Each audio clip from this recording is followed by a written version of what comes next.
unenge uri pakamtsenzere. Kamutsenzere. Wateremuka ka wachoka pamavhuradona pale. Okay. 10 of Chigango wafika pakamtsenzere. Zimwezi zichimenywa tenepa. Wakazotanga kuteerera idzakadai rini? Kanyemba unkhala naini.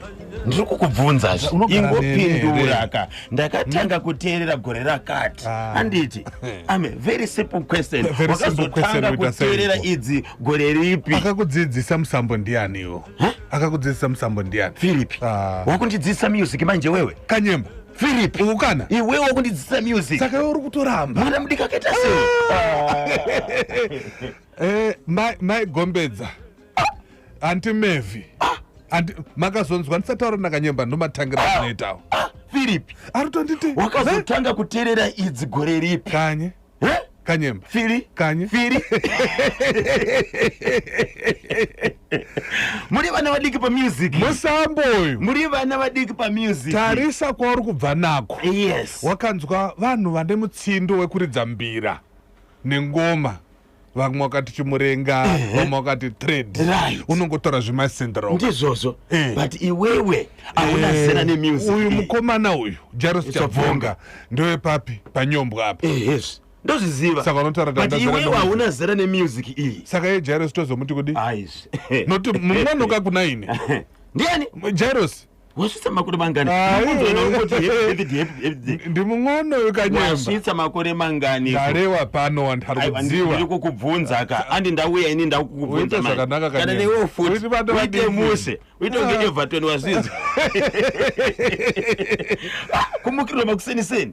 Usadaro. Masikamoto. Ngiri. Hello. Wakanzwa zvakaitika nezuro. Usadaro. Manchester United. Message ngaifambe. Usadaro. Message yipiko. Kana ipapa. Babamumu. Zvikanzudza tete. Vaudze vanhu vese. Zvakaitika nezuro. Message uri kufambiswa iyo. Ko message ndiye kuti kudini? Guy ndobva waya panapa. Ko wamuka sei Guy? Guy. Kotauraka. Ndiwe Chelsea. Ezvi. Ko Chelsea yakadraw. Aiwa ka. Avadi kuti Manchester United ndikati uri kuzviziva here zvakaitika kune zuro kuEverton. Hayanga isiri pamusha aManchester. Ndizvozvo. Zvakaitika kuEverton. Mukomana wemadzibaba akapasira bhora anonzi Sesko. Akapasira bhora Sesko ndobva gohwesa number 1 yemuEngland. Unomuziva ka goalkeeper Everton. Ndiye number 1 ka. Ndizvozvo. MuEngland. Nakuriona. Nakuriona. Saka uri sei? Ndakanaka. Ingonditenderawo muri yese. Vandishuwira. Vakushuwira? Ndofunga minamato yacho ka. Nditori nemessage yako pano. Yabva ku?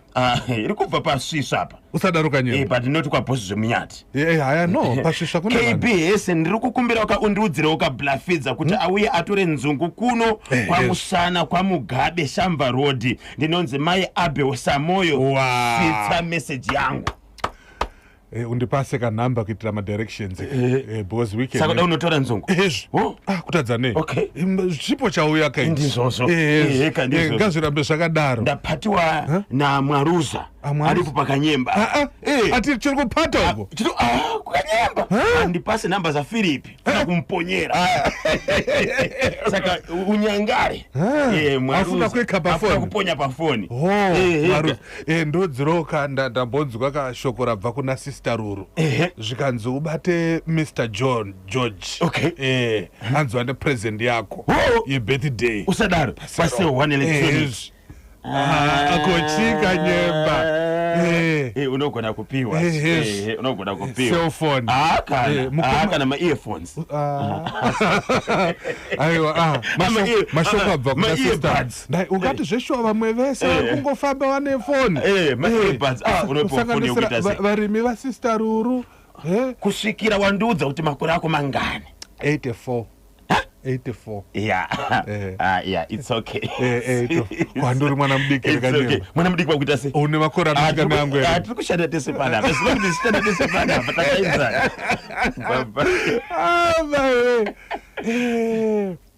Ungapo Black Sam.